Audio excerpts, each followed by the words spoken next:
Today I'm going to review The Lodge.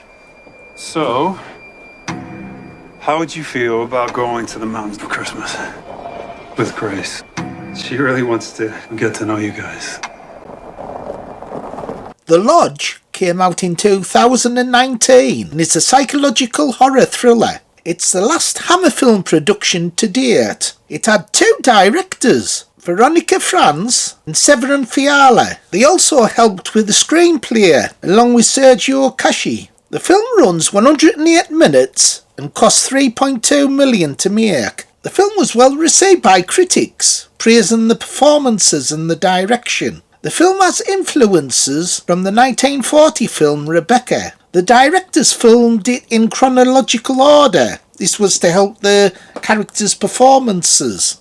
The film was also not shot at eye level. This was to create atmosphere. The film stars Keough, Jaeden Martell, Lia McHugh, Alicia Silverstone and Richard Armitage. So this film has a good plot, but I'll not reveal any spoilers. So this film's set during Christmas. The father's wife committed suicide and he's left with his two children, but he's picked up with this other woman and he's dropping these kids and this other woman off in this deserted cabin in the middle of nowhere during winter. In fact, it's nearly Christmas while he goes on business, and they find out that their stepmother, she used to be in this religious cult when she was younger. They're worried that she's a nutter. So with this being a new Hammer film, in fact it's the last one they've done so far, I was hyped up. From the poster, I thought this was going to be a traditional ghost story, a bit like The Shining. So I was kind of like disappointed when it turned more into a psychological thriller. So New Hammer's made 8 films so far. The first was in 2008, Beyond the Rave. That was a vampire film. It was made in episodes that were put online, so it wasn't like a proper film. The next was a film called Let Me In 2010. That's a remake of a vampire film, Let the Right One In. Then in 2011, they made The Resident. That's got Christopher Lee in, his last role for Hammer. Also in 2011, they made Wakewood. That film's a little bit similar to The Wicker Man. In 2012, they made The Woman in Black. That's a really good film. That's a remake of a TV movie. In 2014, they made The Quiet Ones. 2015, The Woman in Black, Angel of Death. That's a sequel to The Woman in Black. And then in 2019, they made this film, The Lodge. So I'll re-evaluate these 8 films that New Hammer have done. On the channel, I'll eventually get to review them all, hopefully. So there's great performances in this film, especially from the lead actress and the 2 children. They're good. And this was helped by the director shooting the film in chronological order. Usually films are made all over the place and they fit the scenes together a bit like a jigsaw puzzle. But with this film, it was shot in chronological order, and this was to get the actors into character because they go through a progress. The lead actress goes progressively more disturbed as the film goes on. And the directors, because there's 2 of them, they actually used a good technique of not shooting the film on eye level. So as I'm facing you, it's eye level. But with this film, a lot of the shots are above eye level or below eye level.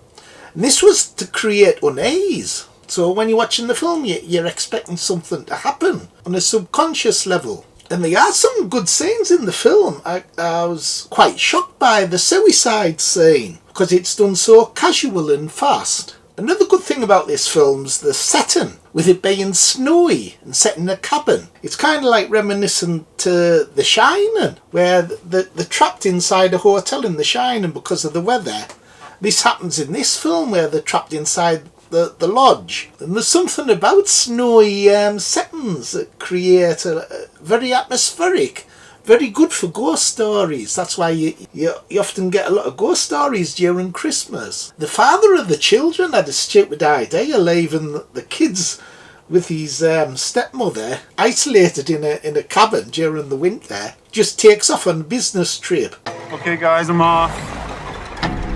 Have fun. Hey, Phil!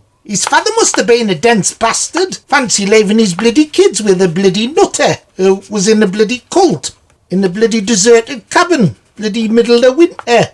Yes, Bones, he made a bad decision.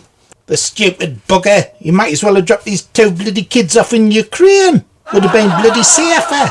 And this film reminds us a little bit of the film called The Innocents, where there's a boy and a girl in that, and the dominator and this woman. Also, a lot of critics have compared this film to Rebecca from 1940. And that's why I thought it was going to be kind of like a ghost story, but it's more of a psychological thriller. Even though Rebecca's a psychological thriller, at times you think there is a ghost.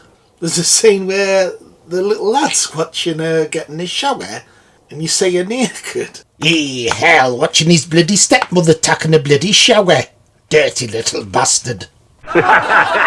And the film does have a good twist that I'll not reveal, although I did suspect it was going to happen. The ending's really downbeat as well. So this film's very much a slow burner, which I don't mind really, although this could be classed as too slow a burner. So although the film does have good performances, I was disappointed because I was expecting it to be a ghost story, which I absolutely love ghost stories, but this really isn't. But at least it's a Hammer film. You actually say the Hammer logo at the beginning. It's great, that, reminiscent Marvel and DC when they have a film that they have like a little bit of animation. Yeah, it's not like a bloody Hammer film. Where the hell's Peter Cushing and Christopher Lee at? The Dead Bones. This was made in 2019. And hopefully you'll see some more films from Hammer Studios. I don't think they've finished making films. However, I wish they would do more traditional Hammer films. It'd be brilliant if they did a Dracula series of movies, or a Frankenstein series of movies, or even Captain Kronos. That was originally going to be a series of films, but they didn't do it. Or even if they did TV shows, that would be excellent, because I absolutely love Hammer House of Horror from 1980, and also made Hammer House of Mystery and Suspense in 1984. That wasn't quite as good though, but it would be good to see them do a TV show again. So overall, what would I give this film out of 10? It was good, but it wasn't brilliant. I think I'd give it a 7. 7 out of 10. But it did come points to do like it. Load of bloody bollocks. Hammer film my arse. It's not like the buggers. Okay, everybody, bye. See you next time. Like, subscribe and share. Bye. Bye.